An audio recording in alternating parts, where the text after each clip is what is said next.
The dust from the gravel road settled behind the old pickup truck as it came to a slow, hesitant stop. Marcus Riley sat frozen in the driver's seat, his calloused hands gripping the steering wheel so tightly his knuckles turned white. 20 years. 20 long, brutal years since he'd last seen this place. The farmhouse stood before him like a ghost from another lifetime. Its white paint now peeling and gray, the wraparound porch sagging under the weight of 2 decades of neglect. But it wasn't the deterioration that made his breath catch in his throat. It was what he saw, moving in the upstairs window. A silhouette. A figure that shouldn't be there. Because according to every official record, every legal document, every piece of correspondence he'd received over the past 2 decades, this house had been abandoned since the day he left for war. If you're already captivated by Marcus's story and want to see where this incredible journey leads, do me a favor right now. Hit that subscribe button and ring the notification bell, because what you're about to hear is a story of sacrifice, betrayal, and a truth so shocking it will shake you to your core. Stories like this don't come around often, and I promise you, every second of this video will be worth your time. This story is presented as a narrative reconstruction. Marcus Riley had enlisted in the Army at 18 years old, fresh out of high school, with dreams of serving his country and making his late father proud. His father, a Vietnam veteran himself, had died when Marcus was just 15, leaving him the family farm and a legacy of military service that felt more like destiny than choice. His mother had passed 2 years before his enlistment, her heart giving out from the grief of losing her husband. Marcus had no siblings, no extended family, just the farm, and the memories contained within its walls. He'd left everything behind in the hands of his childhood best friend, David Thornton, who'd promised to maintain the property, pay the taxes from the rental income of the fields, and keep everything intact until Marcus returned. David had been more than a friend. He'd been the brother Marcus never had. The best man at the wedding that never happened after Marcus's fiancée, Jennifer, had broken off their engagement just months before his deployment. She'd said she couldn't handle the uncertainty, the fear, the loneliness. Marcus had understood, even though it shattered him. The war had been hell.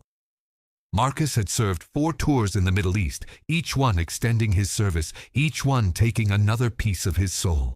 He'd seen things no human should see, done things that haunted his dreams, lost brothers in arms whose faces still appeared in his nightmares.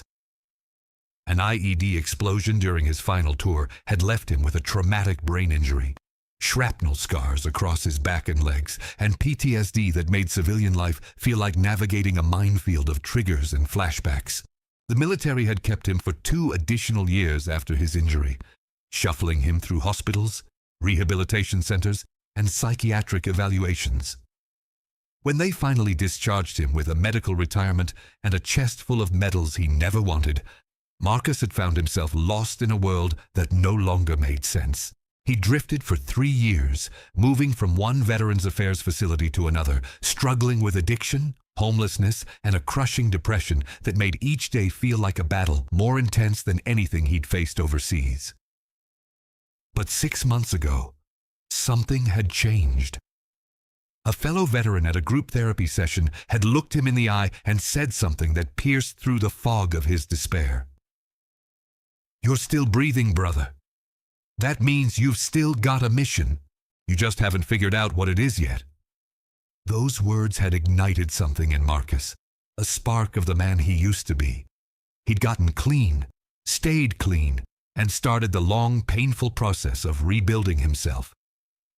Part of that process meant confronting his past, and that meant coming home. He'd tried to contact David dozens of times over the years, but his letters had gone unanswered, his calls unreturned. The law firm handling his father's estate had sent annual statements showing the taxes were being paid, the property maintained, everything in order. But something had always felt wrong, incomplete, like a story with missing pages. Now, sitting in front of the house that held every childhood memory he cherished, Marcus felt that wrongness intensify into dread. The figure in the window had disappeared, but he knew what he'd seen. Someone was living in his house. Someone who wasn't supposed to be there. He opened the truck door and stepped out, his combat boots crunching on the gravel driveway. The August heat pressed down on him, thick and suffocating, carrying the scent of overgrown grass and wild roses from his mother's neglected garden. The barn where he'd learned to drive tractors stood crooked in the distance. Its red paint faded to rust. The oak tree where his father had built him a tire swing still stood sentinel in the front yard, though the swing itself had rotted away, leaving only frayed rope dangling like a noose. Marcus approached the porch steps slowly, his trained eyes scanning for threats, his body automatically falling into the cautious movements that had kept him alive in combat zones.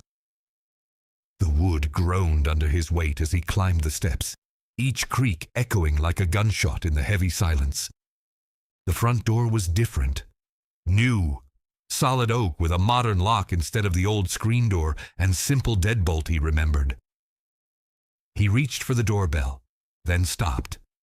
This was his house. Why was he asking permission to enter his own home? His hand moved to the doorknob, turning it slowly. Locked. Of course it was locked. He was about to knock when he heard it. Footsteps. Quick, light footsteps moving through the house, followed by whispered voices. Multiple people. Inside his home, Marcus's heart rate accelerated, his military training kicking in automatically. He moved to the side of the door, pressing his back against the wall, old instincts screaming at him that something was very, very wrong. The door opened slowly, and a woman's face appeared in the gap, her features partially obscured by the chain lock still engaged. "Can I help you?" she asked, her voice tight with nervousness, maybe fear. Marcus stared at her, his mind struggling to process what he was seeing. She was young, maybe late 20s, with auburn hair pulled back in a ponytail and eyes that seemed familiar in a way he couldn't quite place. "Who are you?" he managed to ask, his voice rough from disuse and shock. "I think I should be asking you that question," she replied, her hand moving to something behind the door. "A phone, probably, ready to call the police. This is private property. You need to leave?" "Private property?" Marcus felt anger beginning to burn through his confusion. "This is my house. I'm Marcus Riley. This property has been in my family for 3 generations. The woman's face went pale, her eyes widening with recognition that only deepened Marcus's confusion. "Marcus Riley?" she whispered, and for a moment she seemed about to close the door. Then her expression changed, hardening into something that looked like resolve mixed with pity. "You'd better come in. But I'm warning you, you're not going to like what I have to tell you. She closed the door to remove the chain, and when it opened again, Marcus stepped into his childhood home and felt the world tilt beneath his feet. Everything was different. The wallpaper his mother had chosen, the family photos that had lined the hallway, the antique furniture that had been passed down through generations. All of it was gone, replaced with modern furnishings, neutral paint colors, and photographs of people he'd never seen before. "What the hell is going on here?" Marcus demanded, his voice rising. "Where is everything? Where's my family's furniture? The photos? What have you done to my house?" The woman closed the door behind him and crossed her arms, her expression a mixture of sympathy and something else Marcus couldn't identify. Guilt, maybe. Or fear. "Mr. Riley, I don't know how to tell you this gently, so I'm just going to say it. This house hasn't been yours for 15 years. It was sold at auction for unpaid taxes in 2010. My father bought it, and when he passed away 5 years ago, he left it to me." Marcus felt the floor shift beneath him, his vision narrowing to a tunnel as the woman's words echoed in his skull. Sold at auction. Unpaid taxes. 15 years. The words didn't make sense. Couldn't make sense because David had been sending him reports, annual statements from the law firm confirming everything was being handled. He had documents. He had proof. This woman was lying, or confused, or part of some elaborate scam. That's impossible, Marcus said, his voice deadly calm in the way it only got when he was barely holding himself together. I have paperwork, annual statements from Henderson and Associates, the law firm managing my estate. They confirmed every year that taxes were paid, that the property was being maintained. I have letters, emails, documentation going back nearly 2 decades. The woman's expression shifted to something that looked almost like compassion, which only made Marcus's rage burn hotter. He didn't want her pity. He wanted answers. He wanted his house back. He wanted the last 20 years to make sense again. Mr. Riley, I think you should sit down, she said quietly, gesturing toward a couch that sat exactly where his mother's vintage sofa used to be. I'm Sarah Thornton. I think we have a lot to talk about, and none of it is going to be easy to hear. Thornton. The name hit Marcus like a physical blow. Thornton, as in David Thornton.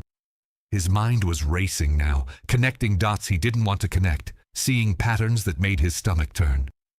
David Thornton was my best friend. He was supposed to be taking care of this place.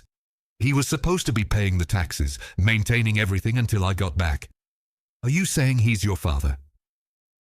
Sarah Thornton's face confirmed everything before she even spoke. David Thornton was my father, yes. He passed away 5 years ago from a heart attack. Mr. Riley, I know this is incredibly difficult, but I think you've been lied to. Systematically and deliberately lied to for nearly 2 decades. And I think I know who did it. Marcus's legs gave out, and he found himself sitting on the stranger's couch in his own house, his hands trembling with a rage so profound it terrified him. All those years in combat, all those missions, all that training in controlling his emotions under the most extreme stress imaginable, and he could feel it all crumbling now. Tell me everything, he said, each word forced through clenched teeth. Tell me everything right now, or I swear to God, I'm calling the police and having you arrested for trespassing and theft. Beef. Sarah moved to a desk in the corner of the room, a modern piece of furniture that sat where his father's roll-top desk had been for 40 years. She pulled out a thick manila folder and returned to sit across from Marcus, her movements careful, as if she were approaching a wounded animal. Which, Marcus supposed, wasn't far from the truth. After my father bought this property at the tax auction, he kept all the documentation, Sarah began, opening the folder to reveal stacks of papers, official documents, and what looked like newspaper clippings. He told me about you, about the young man who'd gone to war and left everything in the hands of his best friend. My father felt terrible about buying this place. He said it felt like profiting from someone else's misfortune. But the property had been abandoned for 5 years by that point.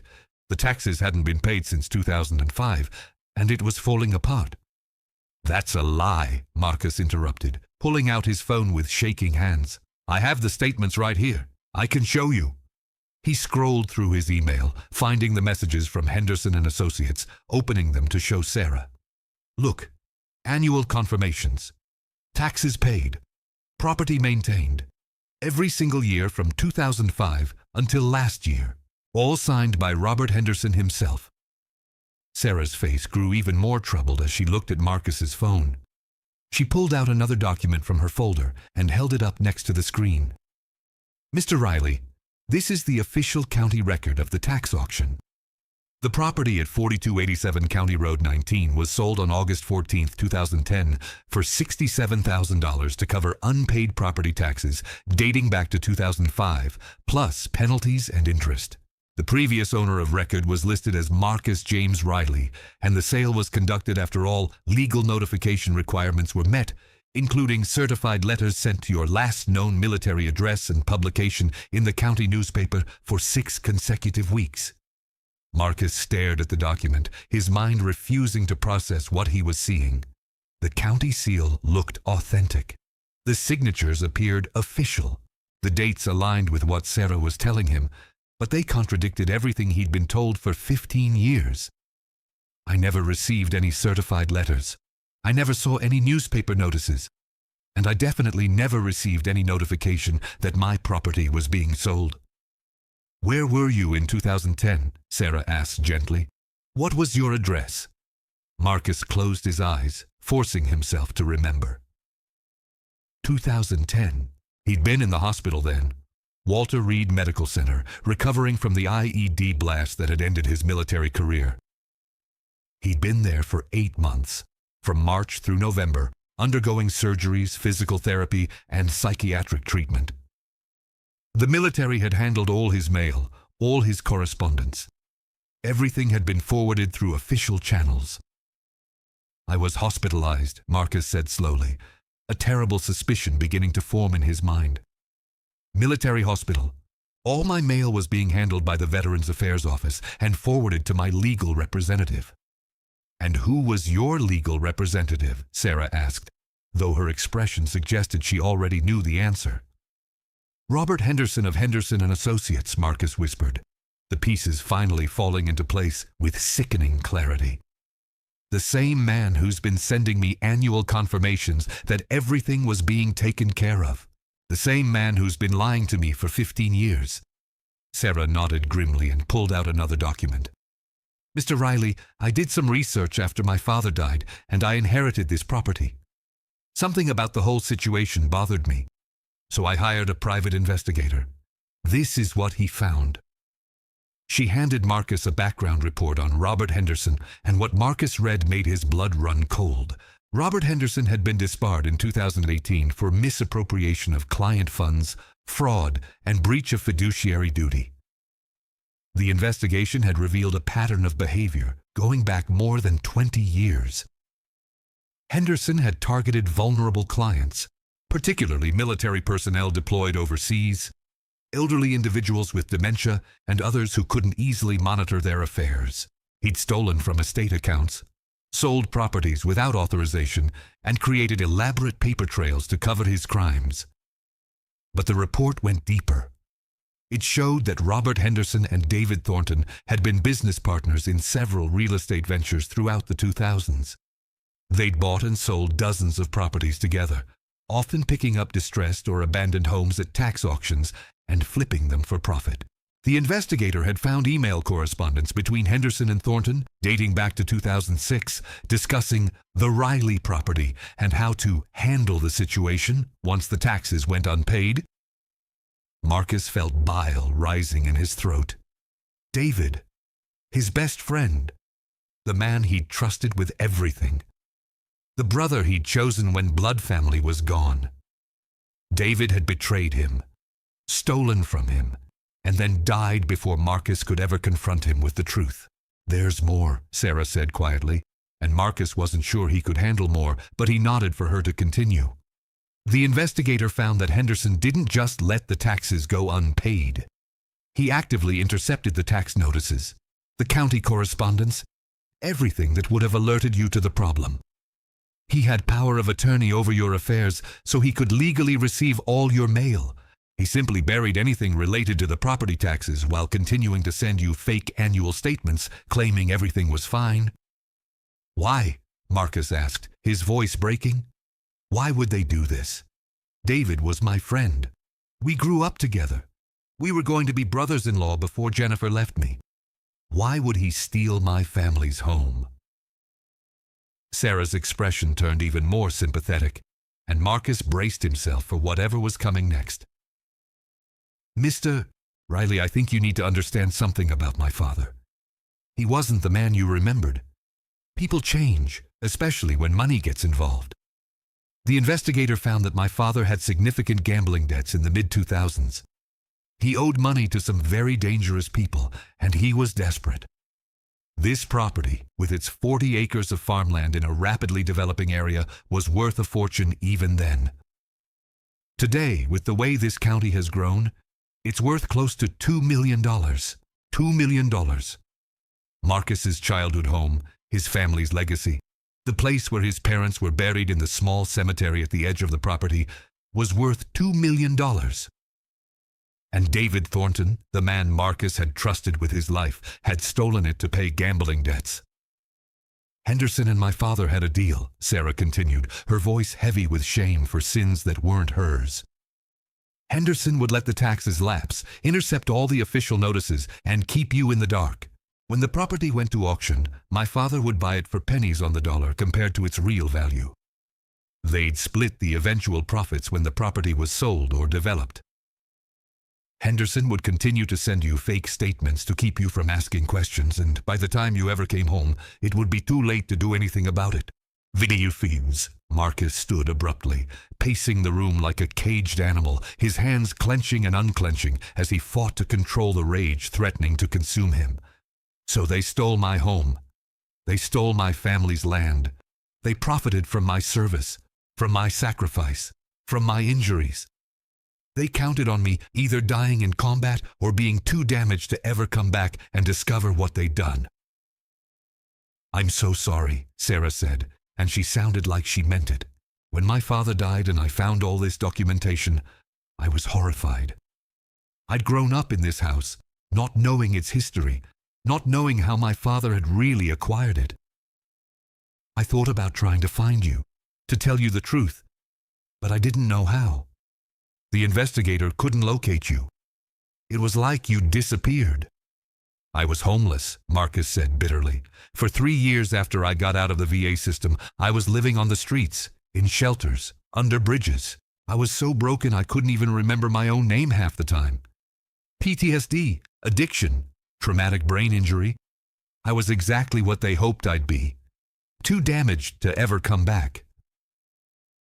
The silence that followed Marcus's confession hung heavy in the air, broken only by the ticking of a clock that sat on the mantel where his mother's antique vase had once been displayed.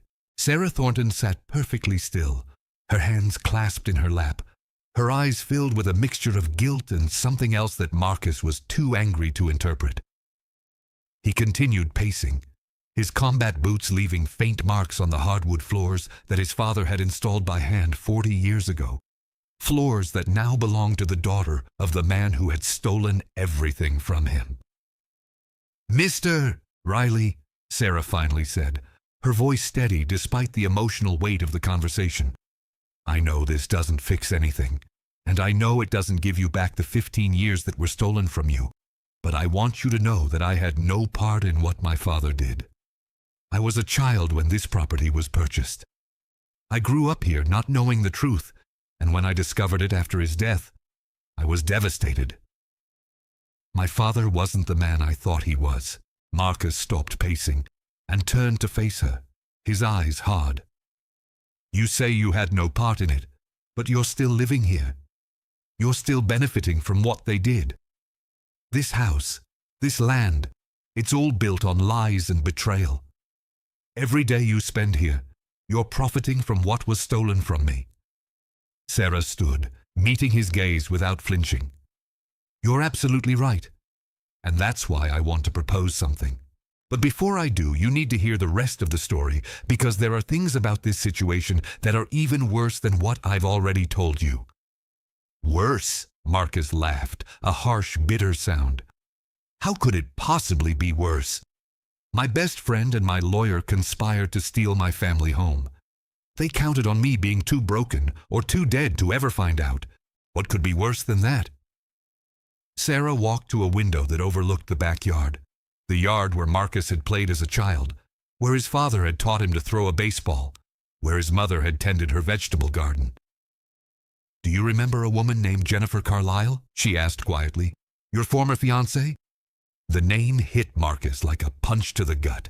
He hadn't thought about Jennifer in years, had forced himself not to think about her because the pain of that loss, on top of everything else, had been too much to bear.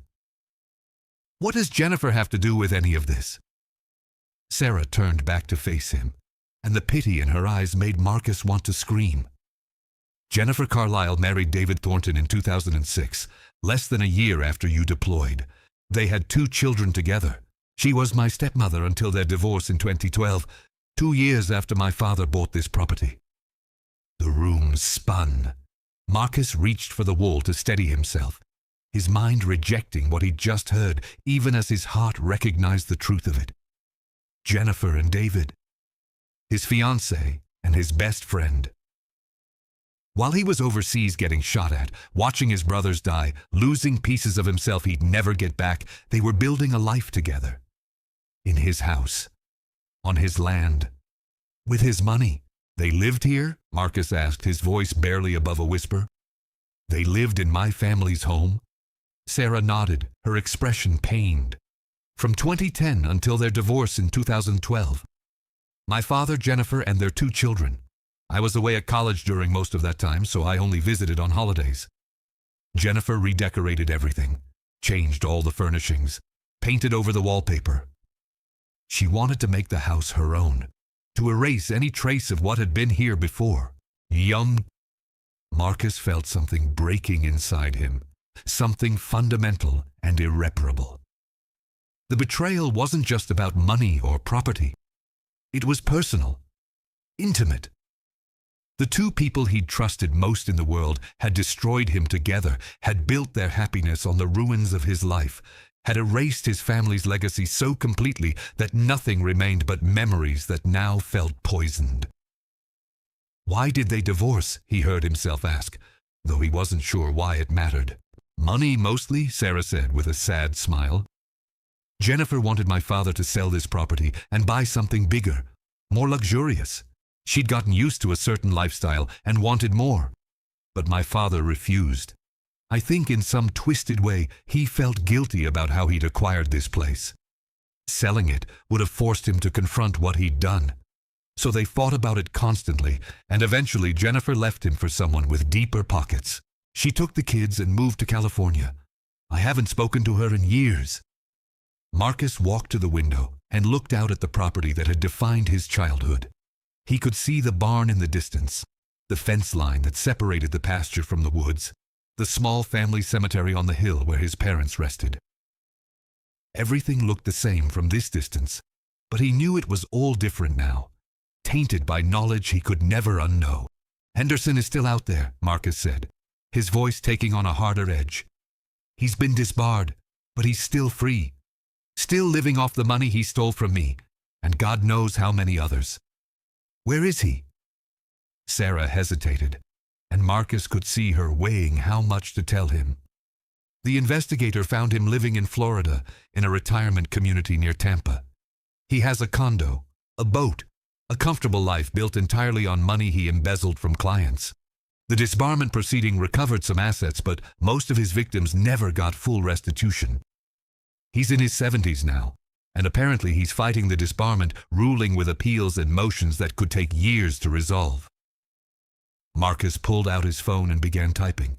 What's his address? Mr. Riley, whatever you're thinking, please don't, Sarah said quickly, moving toward him. I understand your anger, I really do. But confronting Henderson won't change what happened. It won't get your property back. All it will do is potentially land you in legal trouble, and after everything you've been through, you don't deserve that. I deserve justice, Marcus said coldly. I deserve to look that man in the eye and make him explain why he did this. I deserve to make him understand what his lies cost me. Every year I was homeless. Every night I wanted to die. Every moment I struggled to remember who I was. That was because of what he did. He doesn't get to retire to Florida and live in peace while I'm left with nothing. Sarah put her hand on his arm, and Marcus was surprised he didn't pull away. You're not left with nothing. That's what I was trying to tell you before. I have a proposal, something that might give you back some of what was stolen, but I need you to hear me out completely before you react. Marcus looked at her hand on his arm, then at her face. She was sincere. He could see that, but sincerity didn't erase the fact that she was living in his house, sleeping in rooms that should have been his, walking on floors his father had laid with his own hands. I'm listening, he said finally, pulling his arm away gently. But I'm not making any promises. Sarah took a deep breath and returned to the folder on the coffee table. She pulled out several legal documents and spread them across the surface. When I discovered the truth about how my father acquired this property, I consulted with several attorneys about my options. The consensus was that legally the sale was valid. The proper procedures were followed, the notices were published according to law, and the fact that Henderson intercepted your mail doesn't invalidate the auction itself. You could potentially sue Henderson for damages, but that would be a long, expensive legal battle with no guarantee of success. especially since he's appealing his disbarment and tying up his assets in legal proceedings. So I'm just supposed to accept that my home was stolen and there's nothing I can do about it? Marcus asked, his anger rising again. No, Sarah said firmly.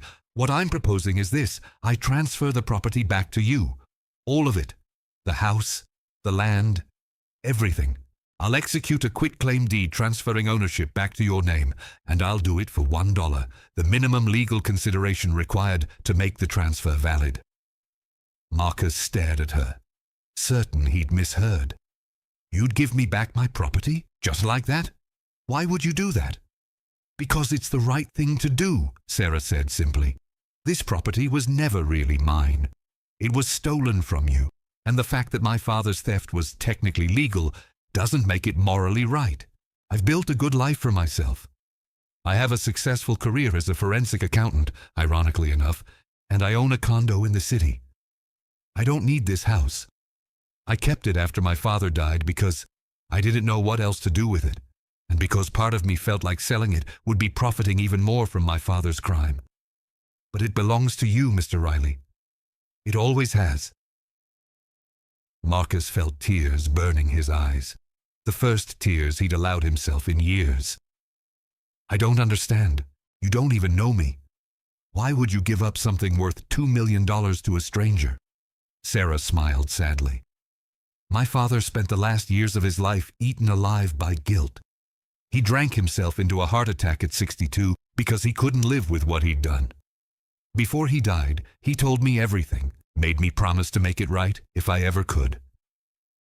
I didn't know how to find you then, but now you're here, and I have a chance to honor that promise. Besides, I've seen what guilt did to my father. I don't want to end up like him, dying with the weight of someone else's stolen dreams crushing my chest. Marcus sank back onto the couch, his mind reeling. After everything, after all the betrayal and loss and pain, someone was offering him a way back. Not to the life he'd lost, that was gone forever, but to something. A foundation. A place to start rebuilding. There has to be a catch, he said. Nothing is ever this simple. There are some conditions, Sarah admitted, sitting across from him again. Not for my benefit, but for yours. The property taxes for the past 5 years are current, and I've paid them, so that's not an issue. But the house needs significant repairs. The roof needs replacing. The plumbing is failing. The electrical system is outdated and potentially dangerous. I've been maintaining the basics, but I haven't made any major investments in upgrades because I always knew this place wasn't really mine to improve. You'd be taking on a property that needs at least $100,000 in work to bring it up to modern standards. Marcus looked around the room with new eyes, seeing past the surface to the underlying structure. Now that Sarah mentioned it, he could see the water stains on the ceiling, hear the groan of old pipes in the walls, notice the way the outlets were the old 2-prong variety his father had installed in the 1970s.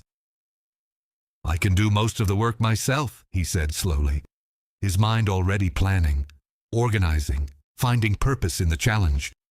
I learned construction skills in the military. I can handle roofing, basic plumbing, electrical work. What I can't do, I can learn. There's something else, Sarah said, and her tone made Marcus look up sharply. The family cemetery on the hill. Your parents are buried there, and so is my father. When he died, I had him buried next to the property's previous owners because he'd requested it in his will. I know that might be difficult for you, having the man who stole from you buried next to your parents, but I can't legally move his remains without a court order, and I'm not sure I want to, even if I could. He was still my father, despite everything. Marcus felt a flash of anger at the thought of David Thornton's body resting anywhere near his parents' graves, but it faded as quickly as it came. His parents wouldn't have wanted hatred. They'd raised him better than that. I'll deal with it, he said finally. I'm not thrilled about it, but I can live with it. The dead are dead. It's the living who matter now. Sarah pulled out another document from the folder, this one appearing more official, with multiple pages bound together by a blue backing. I had my attorney draw up the quitclaim deed last month. I don't know why exactly. Maybe some part of me knew you'd come home eventually. Maybe I was just preparing myself to do the right thing when the opportunity arose. Either way, it's ready.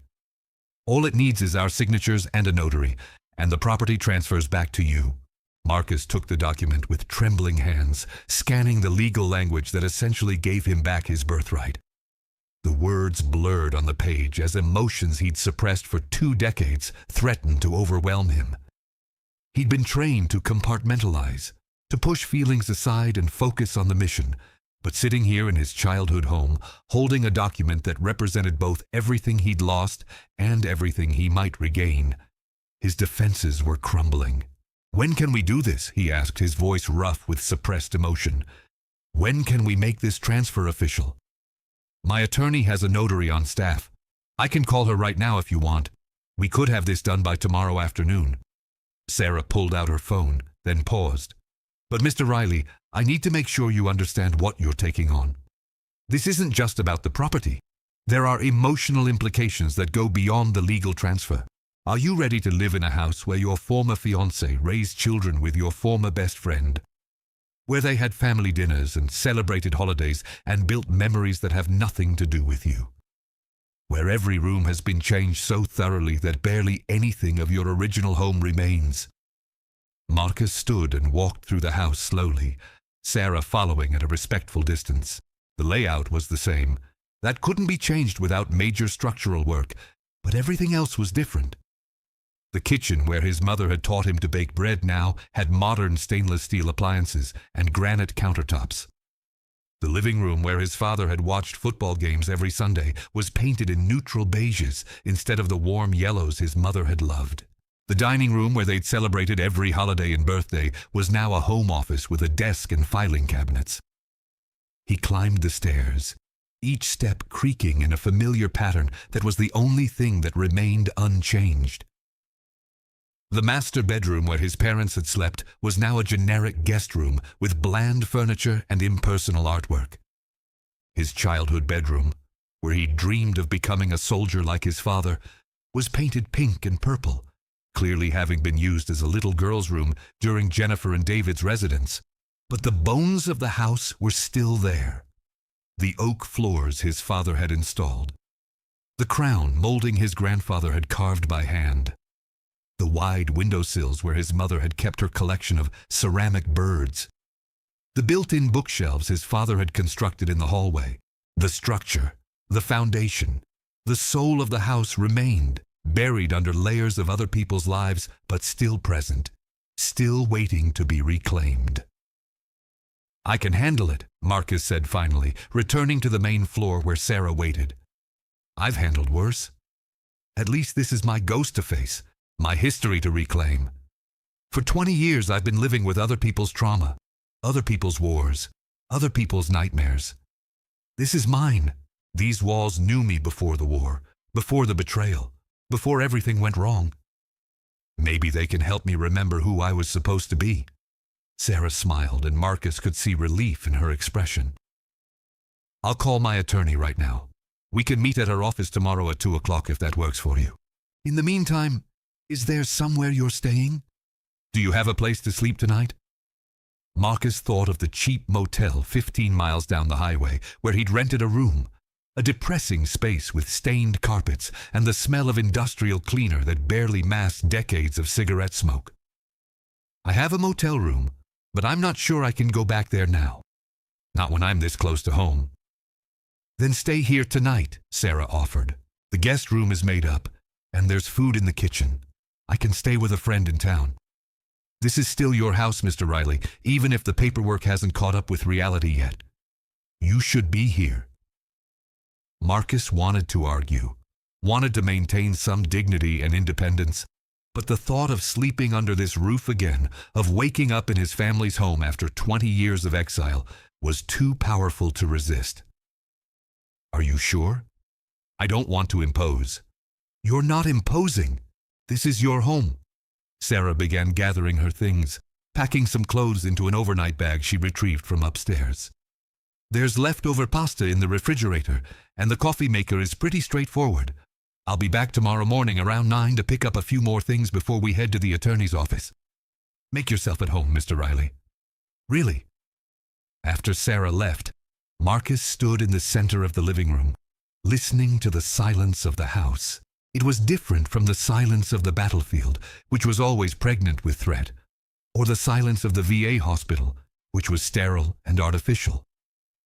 This was the silence of a place waiting, holding its breath, anticipating what came next. He walked through every room slowly, methodically, like he was conducting a reconnaissance mission. In the kitchen, he found that Sarah had been truthful about everything. The pasta was homemade, carefully stored in a glass container.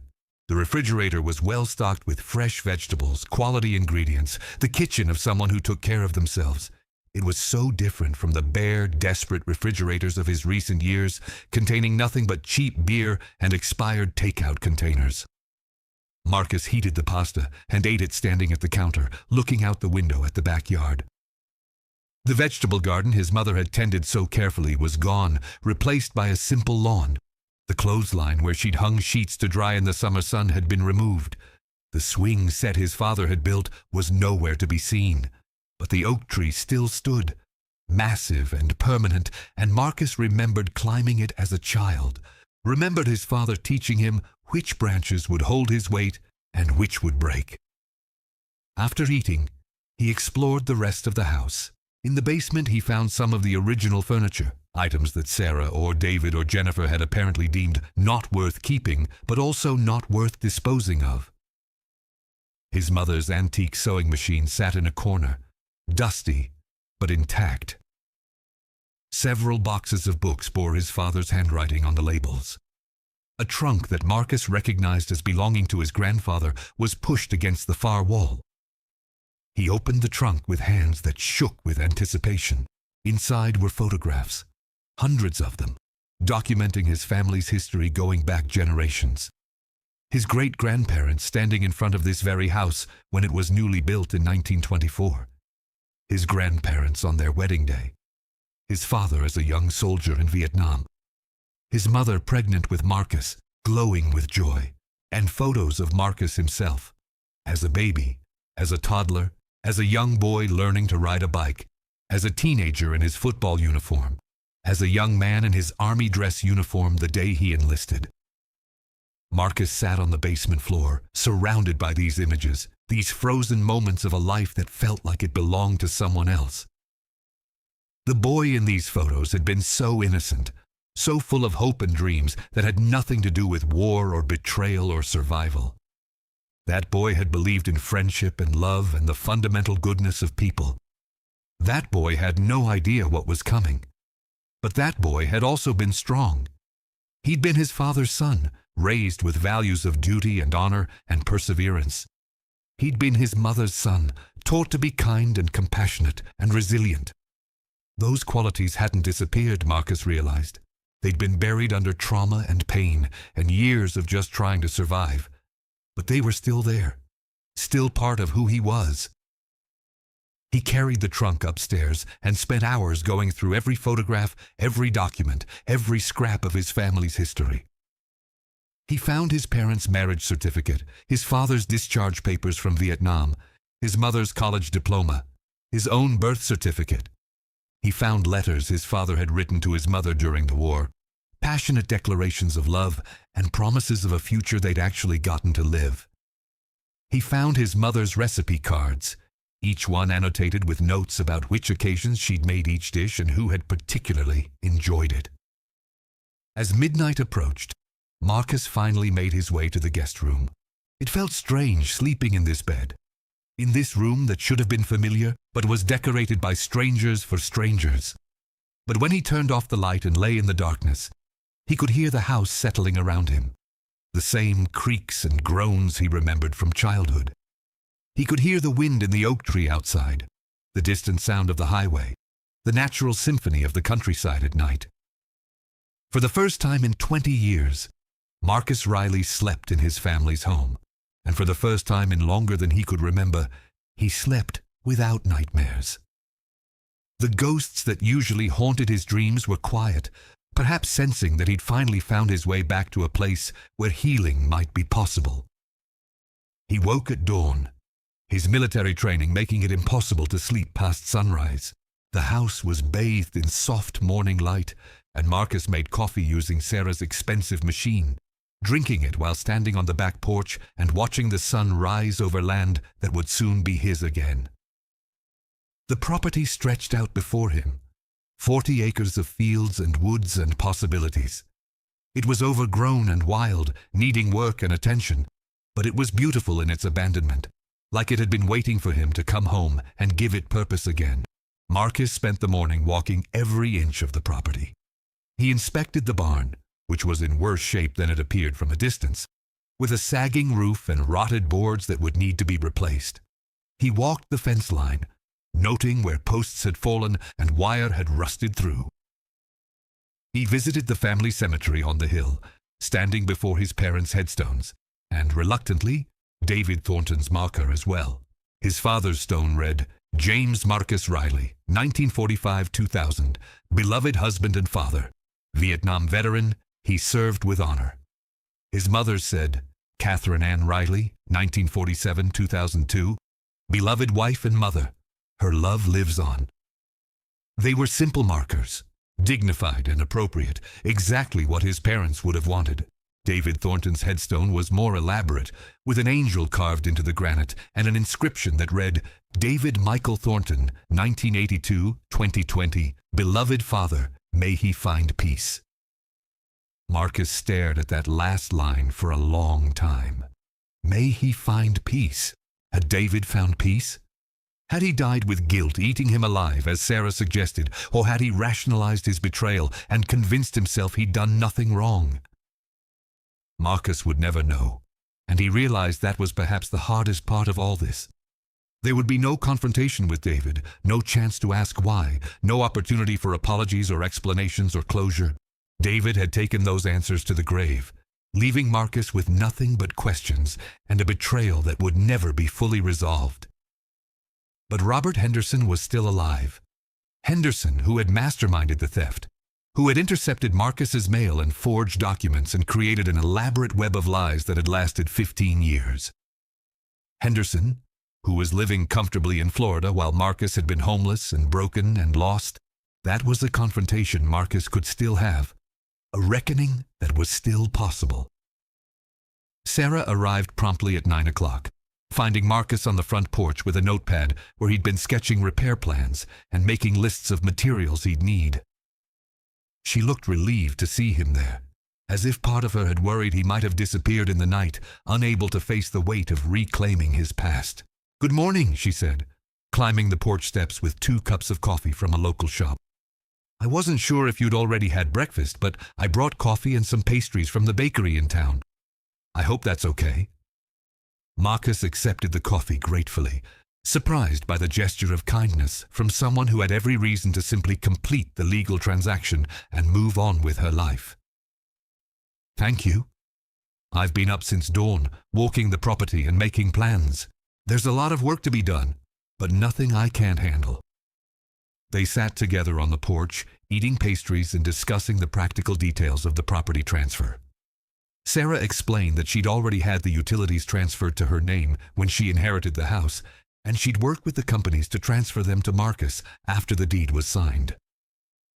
She'd also paid the property insurance through the end of the year, giving Marcus time to shop for his own policy. She'd thought of everything, anticipated every detail, making the transition as smooth as possible. I have a question, Marcus said finally, setting down his coffee cup and meeting Sarah's eyes. Why did your father tell you the truth before he died?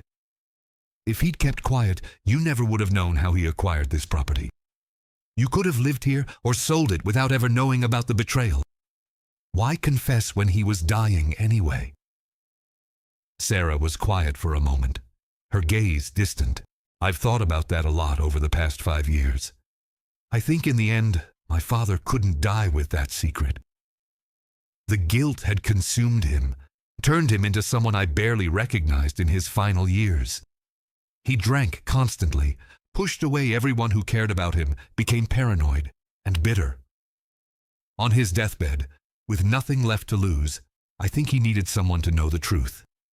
to witness his confession and carry the burden of it after he was gone. In a way, I think he was making me responsible for setting things right, even if he couldn't do it himself. That's a heavy burden to put on your daughter, Marcus observed. It is, Sarah agreed, but I understand it now. My father wasn't a monster, Mr. Riley. He was a weak man who made terrible choices and spent the rest of his life paying for them. He loved me in his way, and I think he hoped that by telling me the truth, I could be better than he was. I could make the choice he was too cowardly to make while he was alive. They sat in comfortable silence for a while, watching the morning sun climb higher in the sky. Marcus found himself thinking about the nature of betrayal, about how the people who hurt us most are often the ones we've loved and trusted. David had been his brother in every way that mattered, but he'd also been human, flawed and weak and capable of terrible things when desperate. That didn't excuse what he'd done, but it made it comprehensible in a way that pure evil never could be. "Can I ask you something personal?" Sarah said, breaking the silence. "You don't have to answer if you don't want to, but I'm curious. During all those years overseas, during your recovery, during everything you went through, did you ever think about coming home? Did you ever plan to return to this place?" Marcus considered the question carefully, looking out at the land that stretched before them. "Every single day," he admitted. "Even when I was at my worst, when I was homeless and didn't know my own name half the time, some part of me remembered this place. I used to dream about it, about walking through these fields, sitting on this porch, hearing the wind in that oak tree. Sometimes those dreams were the only thing that kept me going. The idea that someday, somehow I'd make it back here, and everything would make sense again." "And now that you're here," Sarah asked gently, "does it make sense?" Marcus laughed, a sound without much humor. "Nothing makes sense. The house is different. The land is overgrown. The people I trusted destroyed me, and I'm not the same person who left here 20 years ago. But you know what? I'm still here. I'm still standing. And maybe that's enough to start with." Sarah smiled at that, a genuine expression of warmth and respect. "I think you're going to be okay, Mr. Riley. I really do. You've survived things that would have broken most people. Restoring a house and some land? That's nothing compared to what you've already endured." At 1:30, they drove together to the attorney's office in town. Marcus was quiet during the drive, his mind racing with thoughts of what this transfer meant. Sarah had made small talk, pointing out how the town had changed since Marcus had been gone. New developments and businesses that had sprung up in 20 years. The small farming community he remembered had grown into a thriving suburb, with chain restaurants and shopping centers replacing the mom-and-pop stores of his youth. The attorney's office was in a renovated Victorian house on Main Street, a building Marcus vaguely remembered as belonging to the town's old doctor when he was a child. Sarah's attorney, a professional woman in her 50s named Margaret Chen, greeted them warmly and ushered them into a conference room where the documents were already laid out. "Mr. Riley," Margaret said, shaking his hand firmly, "Sarah has explained your situation to me, and I want you to know that what she's doing is extraordinarily generous. I've reviewed all the documentation regarding the original sale of your property, and while there may have been ethical violations on the part of your former attorney, the legal proceedings were technically valid. Sarah has no obligation to transfer this property back to you, which makes her decision to do so all the more remarkable." Marcus nodded, understanding the gravity of what was about to happen. "I understand, and I'm more grateful than I can express." The signing process was surprisingly quick. Margaret explained each document carefully, ensuring Marcus understood exactly what he was signing. The quit-claim deed transferred all of Sarah's interest in the property to Marcus for the sum of $1, which he handed to her ceremonially. A single worn bill that seemed absurdly inadequate for what it was purchasing. There were additional documents acknowledging the transfer of utilities, the current status of property taxes, and various disclosures about the condition of the property. When it was done, when every signature had been notarized and every form completed, Margaret handed Marcus a folder containing copies of all the documents. "Congratulations, Mr. Riley. You're officially a homeowner again. I'll file these documents with the county recorder's office this afternoon, and the transfer will be part of the public record within 48 hours. Marcus stood there holding the folder, feeling the weight of it in his hands, and found himself unable to speak.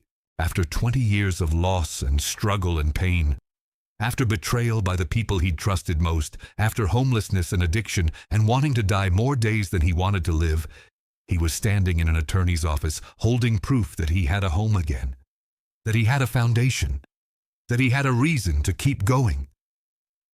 "Thank you," he finally managed to say to Sarah, his voice thick with emotion. "You didn't have to do this. You could have kept the property, and I never would have known the full truth. You've given me something I didn't think I'd ever have again." Sarah smiled, and Marcus could see tears in her eyes. "My father took something from you that he had no right to take. I'm just giving back what should have been yours all along. I hope this property brings you peace, Mr. Riley. I hope you can make it home again." They left the attorney's office together, and Sarah drove Marcus back to the house, his house now, officially and legally. She helped him carry her remaining belongings to her car, personal items and clothes she'd need at her condo in the city. As she was loading the last box into her trunk, she turned to Marcus with a thoughtful expression. "There's one more thing I need to tell you," she said, "about Robert Henderson. After my father died, and I discovered the truth about this property, I did more than just hire a private investigator. I also reported Henderson to the State Bar Association with all the evidence I'd found. The investigation that led to his disbarment? I started it.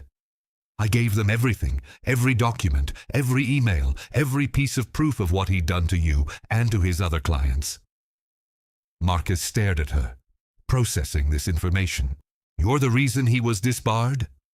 "I'm the reason the investigation began," Sarah clarified. "The evidence spoke for itself. Henderson had been operating like this for decades, stealing from vulnerable clients and covering his tracks. But no one had connected all the pieces until I brought them everything my father had kept. I couldn't give you back the years he stole, but I could make sure he paid some price for what he'd done." Marcus felt a surge of gratitude mixed with something darker, a desire for more complete justice that he knew he'd have to be careful with. He's still living in Florida, living off stolen money. Disbarment isn't enough. He should be in prison. "The State Bar turned over everything to law enforcement," Sarah said. "There's an ongoing criminal investigation, but these things take time. Financial crimes are complex, and Henderson has expensive lawyers fighting every step. But he's not getting away with it, Mr. Riley. The walls are closing in on him. It's just a slow process." She reached into her purse and pulled out a business card, handing it to Marcus. "This is the detective handling the criminal case against Henderson. His name is Frank Morrison, and he's with the State Financial Crimes Unit. I spoke to him last week and told him you might be coming home soon. He'd like to talk to you. Get your statement about what Henderson did. Add your case to the evidence they're building. Your testimony could be crucial in putting him away." Marcus took the card, studying the name and number printed on it. Detective Frank Morrison. Another step toward justice. Another piece of the puzzle falling into place. "I'll call him," Marcus promised. "I'll tell him everything." After Sarah left, Marcus stood in the driveway of his reclaimed home, watching her car disappear down the road. The house rose behind him, shabby and in need of repair, but his nonetheless. The land stretched around him, wild and overgrown, but his to tend and restore. The future spread before him, uncertain and challenging, but his to shape. He spent the rest of the afternoon continuing his inspection of the property, making detailed notes about every repair that needed to be done. The roof would be first before winter arrived and caused more water damage. Then the plumbing, the electrical, the exterior paint. He'd need to clear the overgrown fields, repair the fences, restore the barn. It would take years of work, and he'd need to find income to support himself while he did it. But he had time now. He had purpose. Marcus walked to the barn, pulling open the heavy doors that hung crooked on rusted hinges. Inside, the space was dim and musty, filled with old equipment and debris accumulated over years of neglect. But the structure itself was sound. The massive timber frame his grandfather had built still solid despite decades of weathering. Marcus could see the potential here, could envision clearing out the junk, replacing the roof, converting part of the space into a workshop where he could build and create. His father had been a craftsman, building furniture in this barn during the winters when farm work slowed down.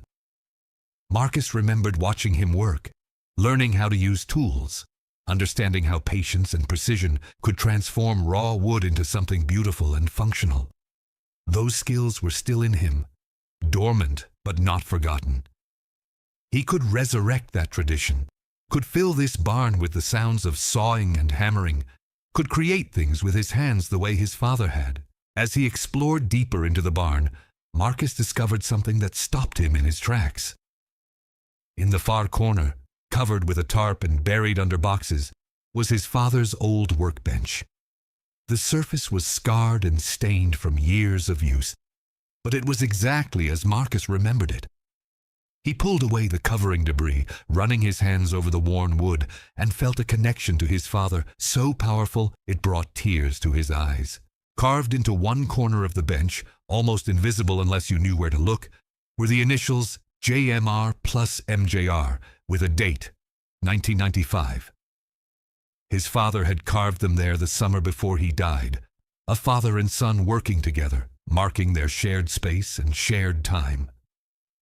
Marcus had been 15 then, full of teenage certainty and the belief that his father would always be there to guide him. He'd had no idea that within 5 years, both his parents would be gone and he'd be alone in the world. Marcus spent an hour clearing the area around the workbench, moving boxes and sweeping away years of accumulated dust and debris. He found some of his father's old tools still hanging on the wall, rusted but potentially salvageable. Hand planes, chisels, saws, measuring instruments, each one a reminder of skills passed down through generations. He made a mental note to restore these tools, to bring them back to working condition, to honor the legacy they represented. As evening approached, Marcus found himself drawn back to the family cemetery on the hill. He stood between his parents' graves, looking down at the house and land they'd loved, and spoke to them for the first time in 20 years. "I'm home," he said quietly. "I'm finally home. I know you can't hear me, and I know it doesn't change anything, but I need to say it. I'm sorry it took so long. I'm sorry I let this place be stolen. I'm sorry I was too broken to come back sooner. But I'm here now, and I'm going to make it right. I'm going to restore what was lost. I'm going to make you proud." The wind rustled through the trees, carrying the scent of earth and growing things, and Marcus felt something shift inside him. Not healing, not yet, that would take time, but the beginning of healing, the possibility of it. For 20 years he'd been a soldier, defined by war and loss and survival. But standing here on this hill, on this land that had belonged to his family for generations, he realized he could be something else now. He could be a son honoring his parents' legacy. He could be a man rebuilding what had been destroyed. He could be someone with a purpose beyond just getting through another day. Marcus knelt down and placed his hand on his father's headstone, feeling the cool granite under his palm. "I found your workbench, Dad," he said softly. "It's still there, still solid, just like you taught me to build things. I'm going to use it again. I'm going to make things with my hands the way you did. I'm going to teach myself what I forgot, relearn what the war took from me. And maybe someday, if I'm lucky enough to have a son of my own, I'll teach him too. I'll pass it on, the way you passed it on to me." He moved to his mother's grave, tracing the letters of her name with his finger. "I found your recipe cards, Mom. They were in a box in the basement, along with all the family photos. I'm going to learn to cook the way you did, using your recipes, making the house smell like home again. I'm going to plant a garden in the spring, grow the vegetables you loved. Tomatoes and green beans and those sugar snap peas you always said tasted like sunshine. I'm going to bring life back to this place." Marcus stood and looked at David Thornton's grave. His emotions more complicated here. Anger, yes, but also sadness for the friendship that had been lost long before the betrayal, for the man David could have been if he'd made different choices. "I don't forgive you," Marcus said to the stone. "I don't know if I ever will. But I'm not going to let what you did destroy me. I'm not going to let your weakness become my prison. You're dead, and I'm alive. And that means I get to decide what happens next. I get to build something good from the wreckage you left behind." That night, Marcus sat on the back porch with a beer he'd bought from the local store, watching the stars emerge in the darkening sky. He'd called the VA earlier and made an appointment with his therapist for the following week. He'd also called a local construction company about potential work, leveraging his military experience and the skills he'd learned in the Army. He had $40,000 saved from his military pension and disability payments, money he'd been too lost to spend during his darkest years. It wasn't enough to complete all the repairs the house needed, but it was a start. His phone buzzed with a text message from Sarah. "I hope you're settling in okay. If you need anything, don't hesitate to call. You're going to do great things with that property, Mr. Riley. I know it." Marcus smiled and typed a reply. "Thank you for everything, Sarah. You gave me more than just a house today. You gave me a future. I won't forget that." He thought about Robert Henderson then, about the man who had orchestrated this betrayal and was still out there, still unpunished in any meaningful way. Marcus pulled out Detective Morrison's business card and stared at it in the fading light. Tomorrow he would call, would give his statement, would add his voice to the chorus of victims demanding justice. But tonight, he just wanted to sit and breathe and exist in this moment of transition. Marcus went inside and retrieved the folder of family photographs from the basement, carrying them out to the porch where the light was better. He spent hours going through every image, not with the raw emotion of the previous night, but with a deliberate intention to remember, to honor, to preserve. He separated the photos into piles. His grandparents, his parents, himself as a child, extended family members whose names he struggled to recall. He found a photograph of himself and David as teenagers, both of them grinning at the camera, arms around each other's shoulders, best friends without a care in the world. Marcus studied David's face, looking for some hint of the betrayal to come, some shadow of the weakness that would eventually destroy their friendship. But there was nothing, just a kid who looked happy and innocent and completely unaware of the choices he'd make 20 years later. Marcus set that photo aside, unable to destroy it, but equally unable to display it. It belonged to a different time, a different version of reality that no longer existed. Perhaps someday he'd be able to look at it without pain, but that day wasn't today. He found a photograph of his parents on their wedding day, young and beautiful and full of hope for the future they were building together. They'd had 30 years together before his father's death, 3 decades of marriage and partnership and love. They'd built this house into a home, raised a son, created a life of meaning and purpose. That legacy was still here, still present in the bones of this place, waiting for Marcus to rediscover and honor it. As midnight approached, Marcus gathered up the photographs and carried them inside. He found an empty wall in the hallway, the same wall where family photos had hung during his childhood, and began arranging pictures. He didn't have frames yet, just tape, but he carefully positioned images of his grandparents, his parents, himself as a boy. He created a visual history of the Riley family, a reminder of where he came from and what he was fighting to preserve. The next morning, Marcus woke early and called Detective Frank Morrison. The detective answered on the 3rd ring, his voice professional but warm. "Mr. Riley, I've been hoping to hear from you. Sarah Thornton said you might be in touch." "I want to give a statement," Marcus said without preamble, "about Robert Henderson and what he did. I want to help put him in prison." "I'm glad to hear it," Morrison replied. "Your case is one of the most egregious I've seen in 20 years of investigating financial crimes. Henderson didn't just steal from you. He targeted you specifically because of your military service, because you were vulnerable and far away and unable to monitor your affairs. That's predatory behavior of the worst kind. They talked for over an hour, Marcus recounting the entire history of his relationship with Henderson, the documents he'd been sent, the fake annual statements claiming his property was being maintained. Morrison recorded everything, asking detailed questions, making sure he had a complete picture of Henderson's deception. "How many other victims are there?" Marcus asked when they were finished. "At least 40 that we've identified so far," Morrison said grimly. "Military personnel, elderly individuals, people with disabilities, anyone Henderson thought wouldn't be able to effectively monitor their affairs. He stole millions over the course of his career, and he was incredibly sophisticated about covering his tracks. But we've got him now. Between the evidence Sarah provided, the financial records we've subpoenaed, and testimony from victims like yourself, we're building an airtight case." "When will he be arrested?" Marcus asked. "Soon," Morrison promised. "We're waiting for one final piece of the puzzle, a forensic accounting report that should be complete within the next 2 weeks. Once we have that, we'll move forward with formal charges.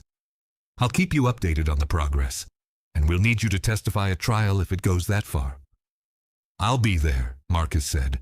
"Whatever you need, whenever you need it. I want to look him in the eye when he's held accountable for what he did." After the call, Marcus felt energized, purposeful. He made a list of immediate priorities: contact the county about updating the property deed, schedule inspections for the house's major systems, get quotes on roofing work, research grants or loans for veterans making home improvements. He had a path forward now, a series of concrete steps he could take to move from survival to rebuilding.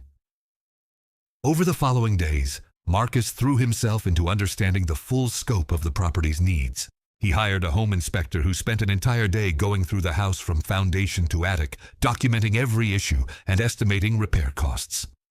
The final report was daunting: $75,000 in necessary repairs and upgrades to bring the house up to modern standards and ensure its structural integrity. But the inspector also delivered good news. The foundation was solid, the timber frame was sound, and the major structural elements were in good condition. Everything else could be repaired or replaced over time. "You've got good bones here," the inspector told Marcus. "This house was built by people who knew what they were doing. Give it the attention it needs, and it'll stand for another 100 years. Marcus also contacted the construction company he'd called earlier and landed a part-time job as a carpenter's assistant. The work was physically demanding but satisfying, and his military experience with construction projects made him a valuable addition to the crew.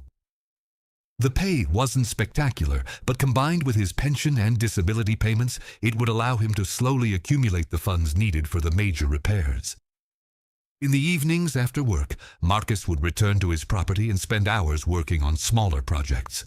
He replaced broken windows, patched holes in walls, cleaned gutters, and cleared debris from around the foundation. Each small improvement felt like a victory, a tangible sign of progress, proof that he was capable of restoring what had been broken. 3 weeks after Marcus signed the deed transfer, Detective Morrison called with news. "We arrested Henderson this morning," he said, satisfaction clear in his voice. "Charged him with 43 counts of fraud, embezzlement, and theft. He's being held on $1 million bond. The prosecutor believes we have enough evidence to keep him in custody until trial." Marcus felt a wave of emotion wash over him, relief and vindication, and something that felt almost like closure. "Thank you," he managed to say. "Thank you for taking this seriously, for fighting for justice." "Thank you for your service, Mr. Riley," Morrison replied. "Both to your country and to this case. Your testimony is going to be crucial, and I promise you we're going to make sure Henderson pays for what he did." That evening, Marcus sat on his porch and called Sarah to tell her the news. She was thrilled, her voice bright with genuine happiness. "This is wonderful, Mr. Riley. It doesn't undo the damage, but it's something. It's accountability. It's justice.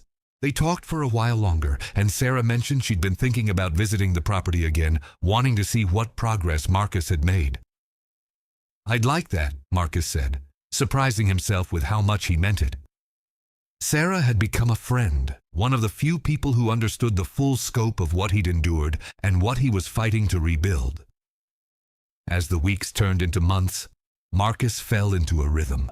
Work during the day, repairs in the evening, therapy appointments once a week to manage his PTSD and process the trauma of the past 20 years. Slowly, incrementally, he began to feel like a person again rather than just a survivor. He started sleeping through the night more often than not. He reconnected with a few old friends from high school who still lived in the area.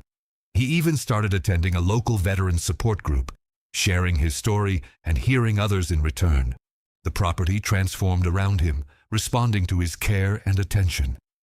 He cleared the overgrown fields, hiring a local farmer to plant cover crops that would restore nutrients to the soil. He repaired the fence line, working section by section until the entire perimeter was secure again. He restored his father's tools, spending patient hours removing rust and sharpening blades, bringing them back to working condition. And on quiet evenings, when the work was done and the sun was setting, Marcus would sit on his porch and look out at the land his family had tended for generations, and he would feel something he hadn't felt in 20 years. He would feel at peace. Not completely, not perfectly, because the scars of war and betrayal would never fully disappear. But enough. Enough to keep going, to keep building, to keep hoping that tomorrow might be better than today. Marcus Riley had come home after 20 years of war and wandering and loss, and for the first time since he'd left as a young man full of idealistic dreams, he felt like he belonged somewhere, like he had a purpose, like he had a future worth fighting for. The betrayal had nearly destroyed him, and the scars would never fully disappear, but sitting there on his porch, on his land, in front of his house, Marcus realized something profound. He had survived. He had endured, and now, finally, he could begin to live again. The stars wheeled overhead in their ancient patterns, indifferent to human suffering and human triumph alike, but Marcus watched them with something approaching peace. Tomorrow he would continue the work, would take another step forward on the long journey of restoration. But tonight, he simply sat and breathed and existed in the quiet certainty that he was exactly where he was supposed to be. He was home,